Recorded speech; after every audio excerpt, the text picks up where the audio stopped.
Kelangkaan BBM yang terjadi di Kota Palembang mulai kemarin ternyata membawa berkah bagi penjual BBM eceran di pinggir jalan.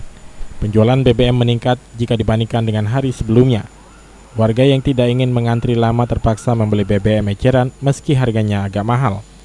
Salah seorang penjual BBM eceran di kawasan Jalan Demang Lebar Daun, Aldi, mengaku sejak BBM mulai langka di Kota Palembang, penjualan BBM eceran meningkat.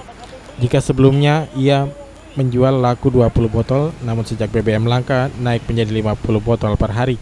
Aldi mengaku yang membeli kebanyakan adalah pengendara motor yang sedang lewat di Jalan Demang Lebar Daun.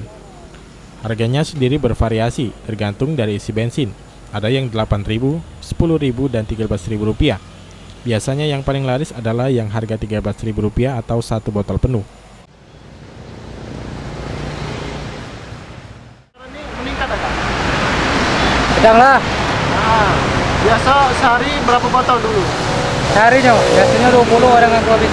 Nah, kalau sekarang ini? Lebih, Macam berapa? 50-an. Puluhan ya? Sejak kapan lah meningkat itu Kak? Baru-baru inilah. Baru inilah, baru sejak BBM langka ini ya? Ya. Untuk harganya berapa mulai? 13, Hah? ada yang 8.000, ada yang 10. Wibisono, PAL TV.